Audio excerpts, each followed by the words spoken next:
nesta noite. E à medida que ela for ministrando, Senhor, também nós te pedimos como igreja que o Senhor visite a sua vida, a sua casa, os seus filhos, os seus negócios, tudo aquilo que carrega o nome dela. Abençoe esse pastorado. Nós te pedimos, Senhor, opera um grande milagre, faça uma grande obra nas nossas vidas. Nesta noite é o que nós te pedimos. Amém.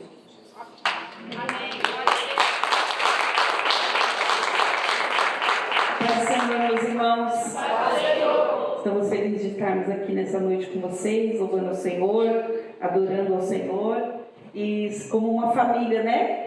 Porque tudo que acontece aqui, nós sentimos lá, e tudo que acontece lá, vocês sentem aqui, porque nós somos o corpo de Cristo, amém?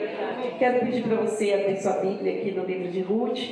Eu estava me preparando para essa noite e eu estava com outra palavra no meu coração, mas quando eu estava ali no Corafesp, o pastor Igor abriu a palavra do Senhor ali no livro de Ruth, e aí o Senhor confirmou que nessa noite estaríamos ministrando a respeito dessa palavra, amém? Livro de Ruth, capítulo 2, vamos ler aqui o verso 12. Eu vou ler, os irmãos acompanhem. Ruth, capítulo 2, verso 12 diz assim: O Senhor galardoe o teu feito, e seja cumprido o teu galardão do Senhor, Deus de Israel, sob cujas asas te vieste abrigar. Amém? Os irmãos podeis assentar. Quero louvar a Deus por essa oportunidade. Pastor Vitor, pastor Fabi, no nosso coração, essa igreja amada, que o Senhor possa continuar abençoando. E eu gosto muito de falar sobre essas mulheres deste livro. É um livro pequeno, apenas 4 capítulos, mas com uma história muito profunda, com muitos ensinamentos. E eu confesso que cada vez que eu leio, eu vou dizer como salmista, no Salmo 45, meu coração ferve com palavras boas, porque é gostoso nós entendermos aquilo que Deus tem para as nossas vidas. E aqui lembrando então do capítulo 1, tudo que acontece ali na vida de Noemi, que sai de Belém e vai ali para os campos de Moabe. Vocês já conhecem a história, muitos já conhecem muito bem, mas eu vou só recapitular aqui para nós chegarmos onde Deus quer falar conosco. E essa família vai ali para Moabe, porque lá em Belém estava passando por uma dificuldade financeira. E quando eles chegam ali, eles foram assolados por muitas dificuldades, inclusive a casa deles foi cometida, de morte. Então Noemi perde o seu marido, depois perde os seus 2 filhos e fica ela e suas 2 noras. E quando ela está ali sem nenhuma perspectiva mais, ela resolve, chega uma boa notícia, que lá em Belém o Senhor começou a prosperar novamente. E essa notícia chega ao coração de Noemi e ela toma uma decisão, toma uma coragem e diz: eu vou voltar para a terra de onde eu nem deveria ter saído.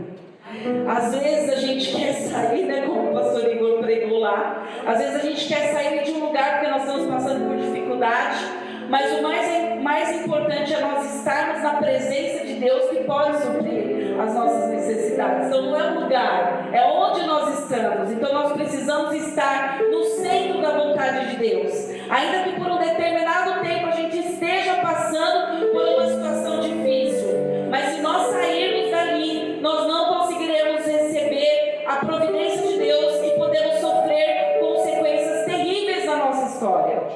Mas quando eu falo que no capítulo 1, tudo de ruim que aconteceu na vida delas acontece, todas as perdas, seja não só material, mas perdas também de família, perdas muito significativas, porque quando você perde um bem, quando você perde algo financeiro, eu ouvi esses dias até uma pessoa falando que quando você tiver um problema financeiro que você consegue resolver com dinheiro, o seu problema é fácil de resolver, é muito fácil, porque você só vai dar valor quando você tiver um problema que o dinheiro não pode resolver. Então, elas estão ali numa situação de opróbrio. A palavra do Senhor diz ainda aqui em Ruth, capítulo 1, no verso 5, que Noemi perde o seu marido, os seus filhos, e ela estava desamparada. Essa era a palavra vida dela agora. Porque se nós pensarmos que naquela época as viúvas não seria como hoje, né? Que às vezes nós ainda temos, as pessoas têm força de trabalho, têm mais oportunidades, têm de repente um auxílio para ajudar ali financeiro. Mas nessa época não. Toda a provisão que elas tinham vinha do seu esposo, dos seus filhos. Mas elas perdem tudo. E ela fica desamparada. E ela perde totalmente a esperança.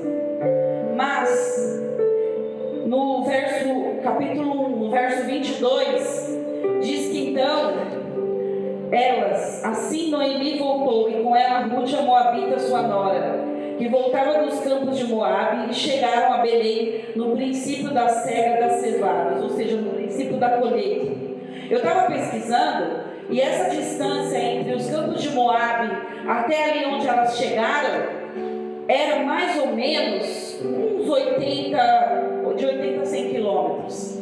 Então vocês imaginam que naquela época elas não tinham carro, né? Elas não tinham, como a gente vê às vezes, 100 quilômetros rapidinho de carro, passa ali em algum lugar, toma um café e rapidinho chega. Não, elas tinham mais ou menos uns 100 quilômetros para percorrer, com muitas dificuldades, a pé. Mas elas tomam aquela decisão.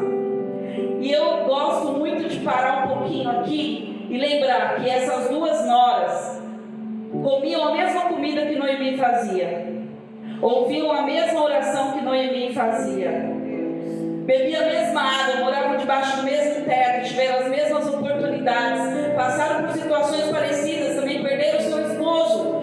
Porém, uma decidiu ficar e a outra decidiu seguir a sua sogra. Deus vai levantar na sua vida pessoas que estejam dispostas a te seguir, independente daquilo que você tem a oferecer.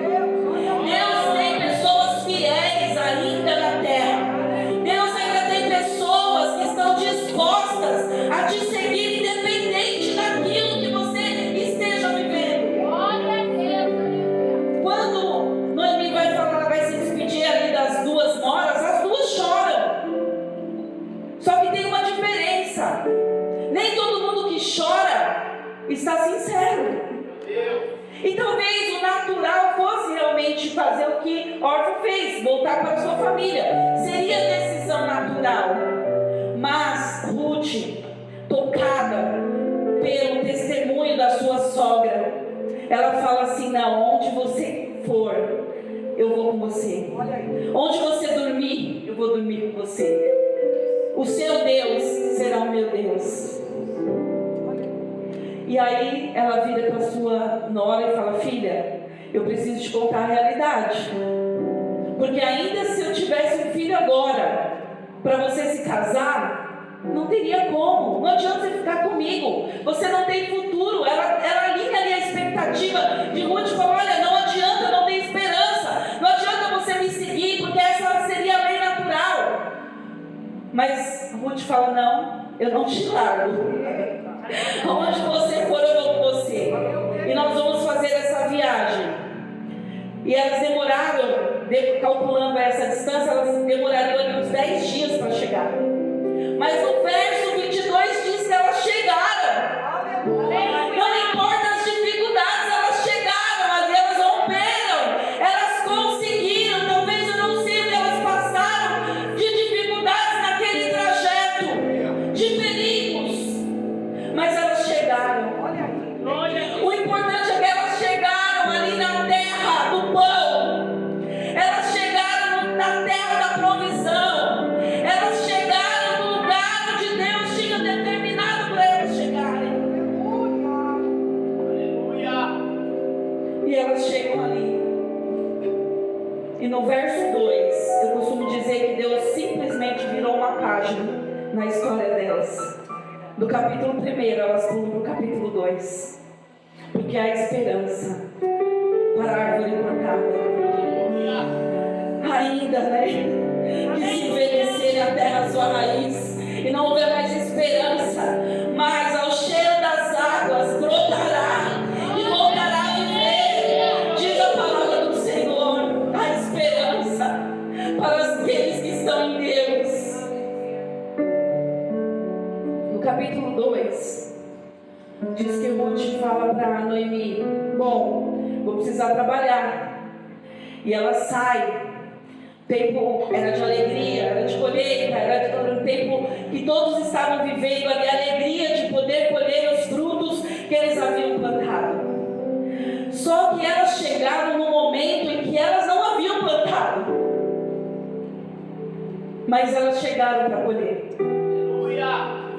Porque Deus sabia da necessidade urgente delas e não daria tempo delas esperarem.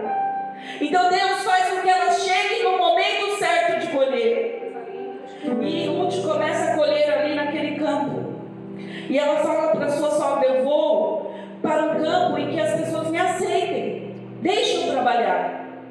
E quando nós ouvimos ali o relato de como ela estava fazendo, ela estava colhendo as espigas que sobravam. Porque naquela época eles faziam a colheita e eles deixavam de propósito aquilo que caía para os necessitados, que vinham atrás buscando aquilo. E aqui eu quero abrir um parênteses para você, para dizer algo para você. Talvez você esteja vivendo um momento que você está pegando o que sobra. Talvez você esteja vivendo um momento que você está dependendo daquilo que deixam cair para você poder se alimentar. Talvez você esteja vivendo um momento em que você não gostaria de estar passando por essa humilhação. Mas às vezes nós estamos na presença do Senhor e a gente quer dizer para as pessoas: olha, eu sou isso, eu era aquilo, eu fiz isso, mas não precisa. Porque aqueles trabalhadores estavam observando o testemunho dela. Quando Boaz chega ali e fala: quem é essa moça? Eles falam assim: olha, desde quando ela chegou ela não para de trabalhar. E essa aí, ela acompanhou a sogra dela, mesmo que não tinha mais nada para oferecer. Deixa o teu testemunho, as tuas atitudes falarem por você. É bom quando a gente não precisa se justificar. É bom quando Deus faz com que as pessoas olhem para a nossa vida e vejam que mesmo em meio a toda dificuldade, nós somos fiéis, nós permanecemos fiéis no Senhor e nós somos fiéis às pessoas que Deus tem colocado em nossas vidas. A fidelidade dará frutos. E ela chega ali. E ali ela recebe. Eu fiz algumas anotações aqui. Ela recebe proteção. Porque Boaz chega e fala assim para ela: olha, a partir de agora você vai andar com as moças. E eu já dei ordem para que ninguém toque você. Se você precisar de água, eles vão pegar água para você. E você vai poder beber. Porque mesmo que você ainda não tenha atingido tudo aquilo que Deus tem para você, mas Deus vai te suprindo no meio do caminho, sabe? Deus vai cuidando de você no meio do caminho, até você chegar aonde Ele quer que você esteja. Mas continua sendo fiel, mesmo que você esteja no pouco, seja fiel sobre o pouco, porque sobre o muito Ele vai te colocar. Ela recebe abrigo, e foi o versículo que nós lemos. Que o meu coração ferve quando eu leio esse versículo. Porque ele fala assim: olha, você seja bendita embaixo das asas daquele que você veio se abrigar. E aí eu lembro do Salmo 91. Aquele que habita no esconderijo do Altíssimo, a sombra do Onipotente descansará. Deus tem um descanso para você. No meio da guerra, no meio da luta, no meio da tribulação, você não recebeu a vitória completa ainda, mas Deus vai te dando pequenos milagres diários, assim como Ele fez com o seu povo no meio do deserto, que Ele dava o maná e supria as suas necessidades, para que eles soubessem que havia uma dependência de Deus.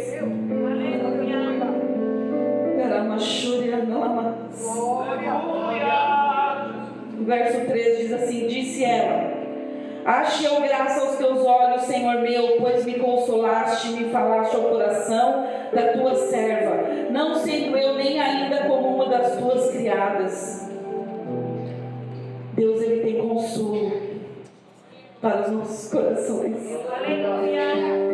Ele tem alimento Verso 14. E sendo já hora de comer, disse-lhe Boaz: achegue-te aqui, come do pão e molhe o teu bocado no vinagre. E ela se assentou ao lado dos segadores, e ele lhe deu do trigo tostado, comeu e se fartou, e ainda lhe sobejou. Deus estava suprindo as necessidades dela. Talvez a aparência dela, nós gostamos de romantizar muito, mas se a gente for pensar naquela época, ela estava no campo. Ela talvez não tivesse tomado banho, ela estava com o cabelo cheio de terra.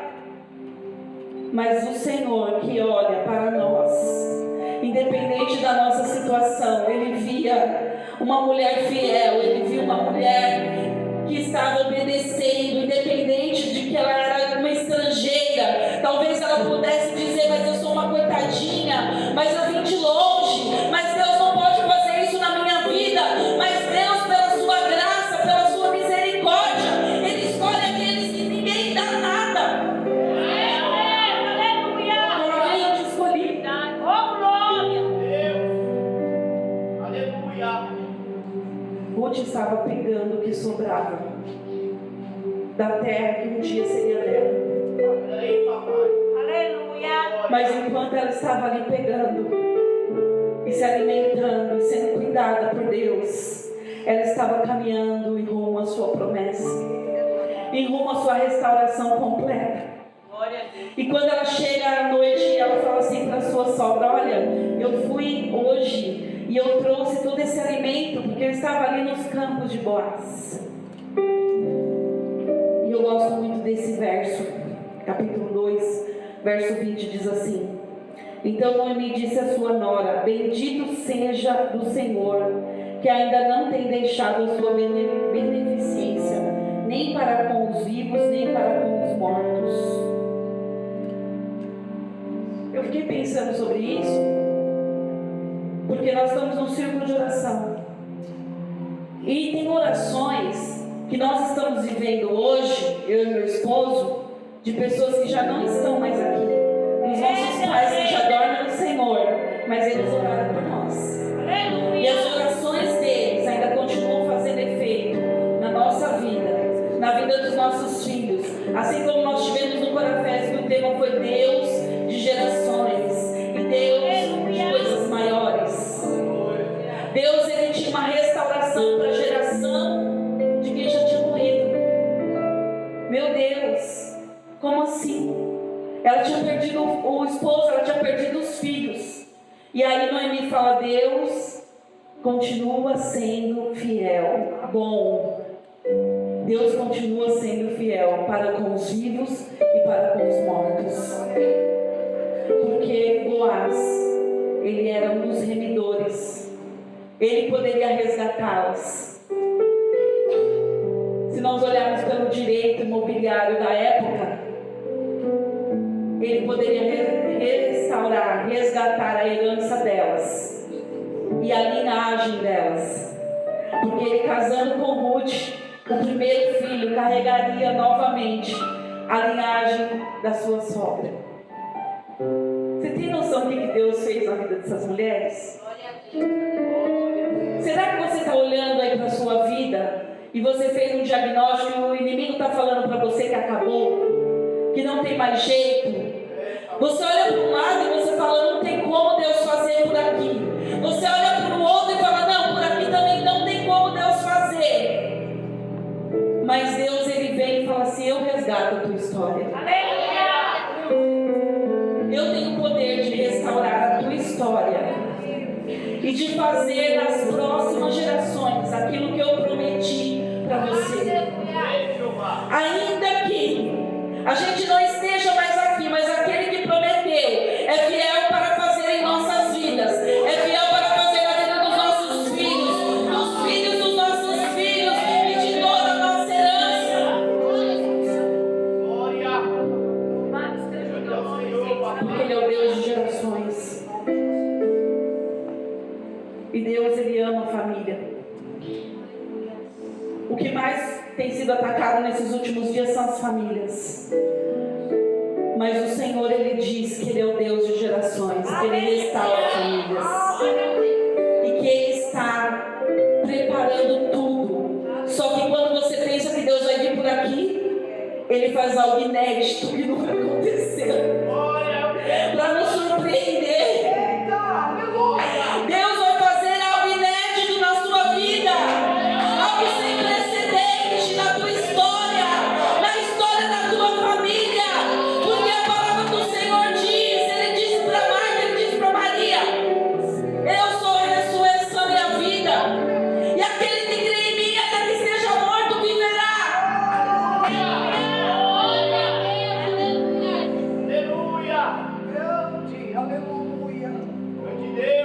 No livro de 1 Samuel, ele diz que ele levanta do monturo necessitado e ele faz assentar entre os príncipes.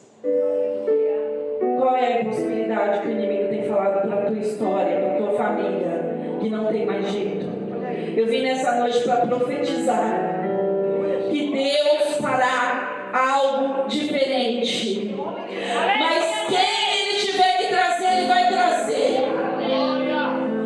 Quem Ele tiver que trazer de volta para a sua presença, Ele vai trazer, Ele vai restaurar. Aí você fala assim para mim: ah, mas é fácil você falar, né? É fácil você falar isso, porque você não está vivendo. Mas nós já vivemos isso. Nossa filha se afastou da presença do Senhor por 7 anos. Nós tínhamos criado ela nos bancos da igreja, literalmente. Fizemos tudo certo, sempre fomos líderes de jovens, sempre fomos professores de escola dominical, sempre dirigimos igreja e cuidamos dos nossos filhos. Mas quando ela fez 18 anos, ela falou assim: tudo que eu não fiz até agora, ela me ligou no dia do aniversário dela e falou: tudo que eu não fiz até hoje, a partir de hoje eu vou fazer. E eu falei: mas o que você quer fazer? Porque nós éramos líderes de jovens, então a gente entendia os jovens, mas a gente não entendia o que estava acontecendo dentro da nossa própria casa. E Satanás começou a agir na vida da nossa filha.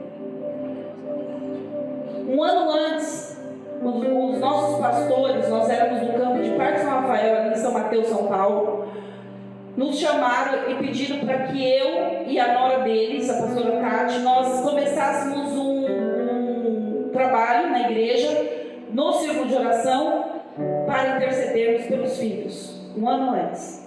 Já feito um ano.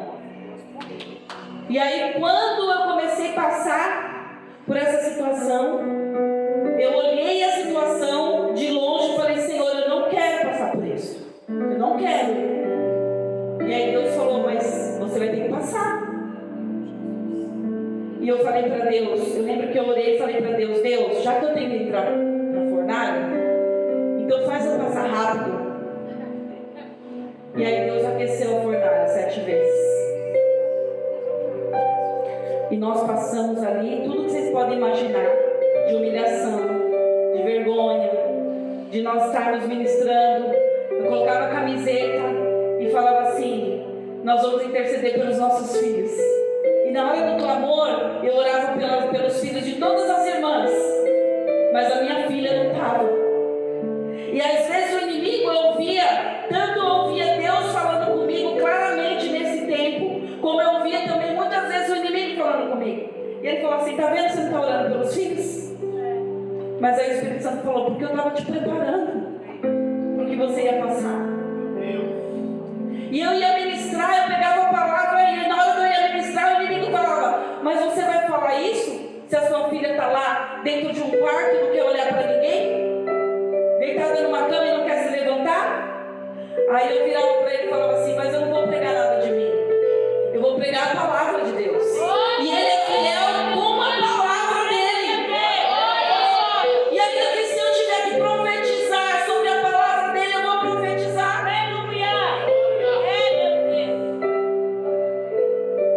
E eu comecei a fazer como Ruth. Eu pregava pequenos milagres, sabe? Pequenos milagres que Deus ia fazendo. Eu ia pegando aquele pequeno milagre que talvez fosse insignificante para as pessoas que olhassem de fora, mas para mim já era um passo. Eu vendo Deus começando a libertar a minha vida. nós passamos ali. Eu lembro que na época meu esposo viajava muito no campo missionário, porque nós cuidávamos das igrejas missionárias, ele é responsável pelos missionários na Bahia, Ceará, e ele viajava para a Europa, e na época nós falamos, nós precisamos tirar um tempo para nós salvarmos a nossa filha, porque nós não vamos perder a nossa filha para o inferno. Nós não geramos essa menina para viver essa desgraça. E quantas vezes a gente passava a noite em claro sem saber onde ela ia? De manhã meu esposo pegava o carro sem dormir, pegava o carro e ia lá para a porta da balada e ficava com o carro lá esperando ela sair com os amigos. Quando ela chegava, falava, entra aqui, nós vamos ali, vou levar você para comer porque você tem pai. E nós falamos, nós não abrimos mão da nossa filha. Aleluia, Deus! E eu profetizava, eu falava assim, essa menina vai ser uma missionária. Esses lugares por onde ela está andando, é Deus trabalhando na vida dela, dando sensibilidade espiritual para que ela sinta amor por essas pessoas que estão vivendo o que ela está vivendo hoje. Para que ela tenha autoridade naquilo, nessa área. E nós profetizamos em cima do caos. E foram anos. E aí nós falávamos assim, se a nossa filha estivesse aqui nesse culto hoje ouvindo essa palavra, ela iria se converter com certeza. E nós queríamos criar um cenário para Deus trabalhar. Mas no ano de 2016, Deus recolheu meu sogro. E ela era apaixonada pelo vô. E o vô significava para ela como uma pessoa de Jesus. E ali ela ficou muito triste. E nós, numa terça-feira, nós estávamos lá no culto de ensino. E o bispo Samuel nos chamou lá no púlpito e falou, olha, vocês estão assumindo agora a igreja Adebras Vila Zate. Ajoelha aqui que vocês vão tomar posse agora e amanhã vocês vão lá para a igreja. Nós somos de São Paulo, nascemos em São Paulo, não sabia onde era Vila Zate. Aí depois descobrimos que era em Pirituba, próximo ao Marginal Tietê. E aí no outro dia nós fomos para essa igreja. E nós falamos, se nós estávamos na Adebras, que tinha 500 jovens, um coral maravilhoso, a nossa filha não veio, imagina a gente indo lá para uma igreja da periferia, como que Deus vai salvar a nossa filha agora? E aí nós tomamos posse na quarta-feira, e no primeiro domingo que nós fomos dirigir, a nossa filha falou, vou com vocês hoje para a igreja. E aí sentou eu e meu esposo na frente e ela atrás. Nós chegamos no culto, as meninas já chamaram ela, já deram uma pasta, já chamaram ela para cantar e ela foi ficando ali. E ela conta que um dia o Espírito Santo entrou dentro do quarto dela. E o Espírito Santo tomou ela ali. Aleluia, Deus! E ela foi batizada meses depois ali na Adebras. Sabe por quê, irmãos? Porque aquele que é fiel para prometer, ele é fiel para cumprir. Glória, aleluia! Não importa quanto tempo você espera, mas a tua vitória vai chegar. E nós tivemos a oportunidade, eu e meu esposo, de descer no tanque batismal da Adebras e batizarmos ela. Aleluia! Porque do mesmo jeito que a tua vergonha é pública, a tua vitória também vai ser pública.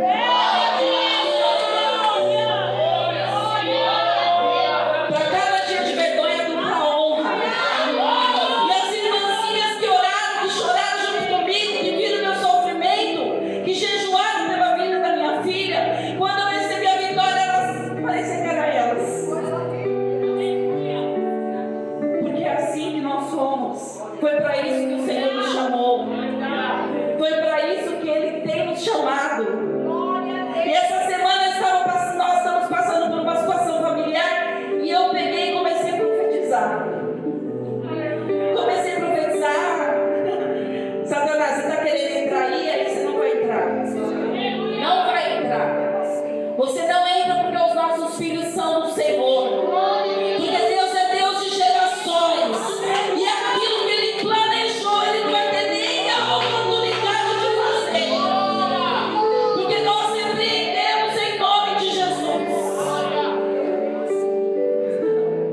não sou eu que vou convencer e me converter. Mas quando o Senhor chamar, não vai ter como resistir. Não tem como resistir. Porque Ele puxa pelo anzol. E do jeito que tiver que vir, vem. Pode ter certeza que cada lágrima que você tem derramado, Deus tem honra para a sua família. A sua família vai ser honrada. A sua família carrega o nome de Jesus. Satanás não tem poder de tocar nos seus filhos. Satanás não tem poder de tocar no seu marido.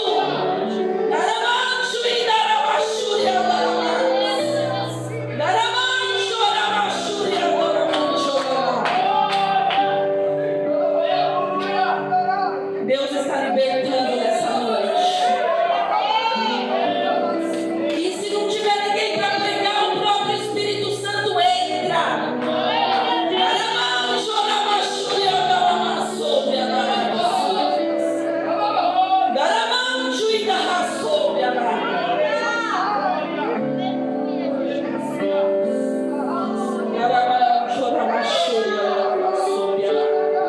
Nenhum dos nossos irá se perder. Nenhum dos nossos.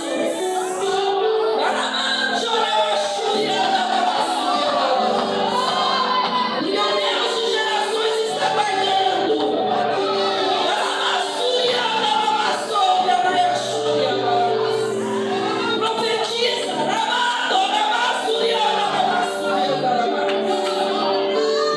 Profetiza. Profetiza sobre o vale de ossos secos.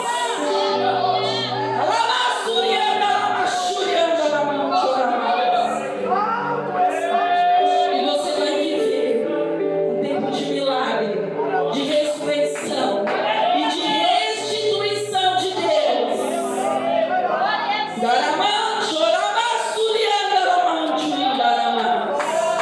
Deus está visitando nessa noite e respondendo o clamor, a oração. Satanás não tem poder de tocar no casamento. Todo decreto, toda morte vai sair agora.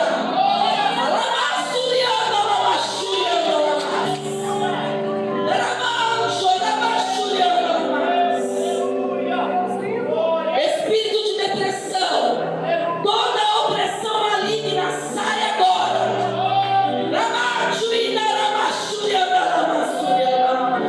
Vai bater em retirada. Porque eu e a minha casa serviremos ao Senhor. Deus é o Deus de família. Deus é o Deus de gerações. E Deus, Ele é fiel. Amém? Eu agradeço os irmãos a oportunidade.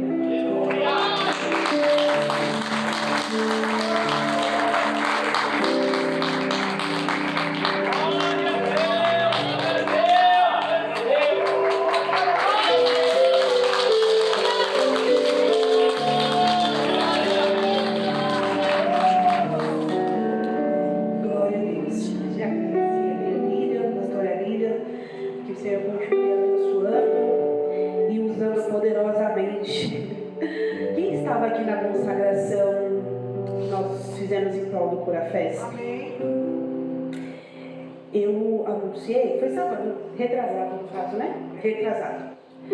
Sábado retrasado, pastora, eu anunciei aqui que no mês de maio nós vamos fazer uma campanha de mães de joelhos e filhos de pé. Então nós estávamos aqui já glorificando o nome do Senhor, porque aquele que lança o projeto no nosso coração, ele confirma. E eu estava escrevendo ali sobre testemunhos de mães, né? De mães que vão falar no mês de maio, colocando o nome das irmãs. E ela começou a testemunhar sobre a filha dela. Eu falei, Jesus, como o Senhor é bom, o Senhor é maravilhoso. Então nós aqui entendemos que o Senhor está neste negócio, amém? Nós já temos aqui um testemunho vivo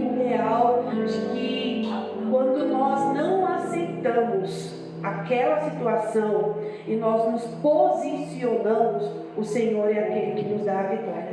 É no tempo dele, o processo é com ele, mas a vitória vem para aqueles que permanecem.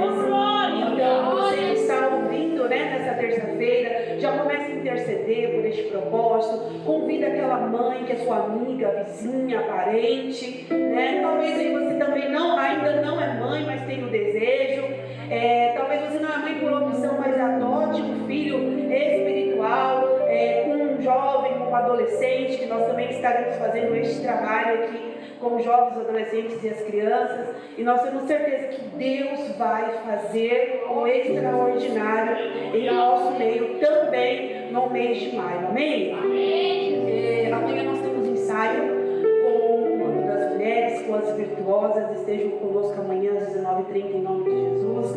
Você que é recém-chegada, você mulher recém-chegada, amanhã nós temos ensaio, então venha, esteja conosco, será muito bem-vinda em nome de Jesus. Pastor Flávio, muito obrigada pela sua presença, obrigada por esse carinho, por ser esse amigo tão maravilhoso e abençoado que o Senhor colocou no nosso caminho. Eu agradeço a minha oportunidade, juntamente com as meninas que estão na direção do trabalho, eu tomo a direção do pastor. Amém.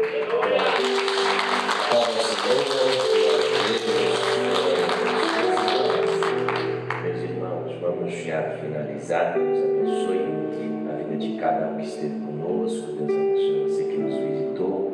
Seja sempre bem-vindo a essa casa, no nome de Jesus. Bem, nós tivemos um probleminha na questão da transmissão, não conseguimos transmitir, mas a palavra vai estar liberada até amanhã para quem quiser lá no YouTube. Né? Infelizmente, às vezes a gente tem essas questões técnicas, né? Às vezes acontece. Então, fui informado aqui, né, que a gente teve essa dificuldade. Mas vai dar certo em nome de Jesus. Está gravado pelo menos a palavra. Né? Quem quiser ouvir de novo, mas quem já recebeu já hoje, já. Deus abençoe pelo pastor Flávio, Deus abençoe pelo pastor Lívia, Deus abençoe vocês no nome de Jesus. Inclusive, a gente vai ver aí, quando precisar, né, para estar lá, né, com as irmãs, né, em nome de Jesus, vai ser bênção trazer essa união aí, né, essas igrejas que nós estamos dentro desse propósito, né, aqui na região. Eu creio que Deus tem algo a realizar e a fazer. Deus abençoe toda a igreja, Deus abençoe os irmãos. Amanhã nós temos também culto na usina, né, no nosso ponto de pregação, amanhã, a partir das 7h30. Na quinta-feira, culto de ensino, na quinta-feira. No sábado pela manhã, aqui na igreja, às 8 da manhã, consagração. Venha buscar o Senhor, venha orar, venha clamar. Eu tenho certeza que Deus tem resposta para a sua vida. No domingo, os trabalhos são normais, das 8 às 10 de escola dominical, das 10 ao meio-dia o primeiro culto, das 19 às 21h30 o segundo culto. Vai ser bênção em nome de Jesus. Nós estamos nessa semana em propósito de jejum mais uma vez com a igreja. Então hoje foi o dia das irmãs, amanhã os varões e assim por diante os departamentos até domingo.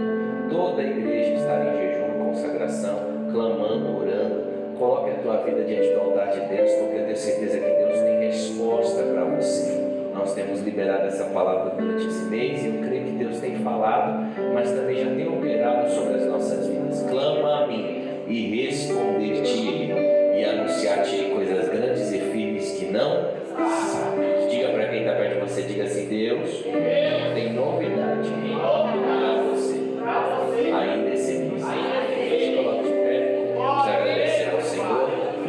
Eu quero pedir a Mari que faça essa oração. Amém, Mari? A oração final, agradecendo. Sim.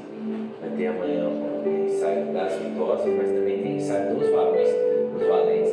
E aí vai ser isso, tá bom? Então a Mari vai estar fazendo essa oração final e pedir ao pastor Flávio que dê a bênção apostólica. Amém, pastor? Em nome de Jesus.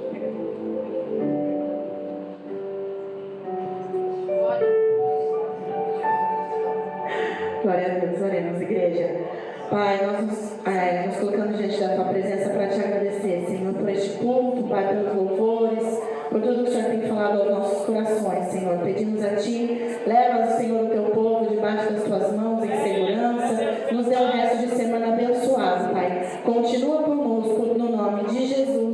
Amém.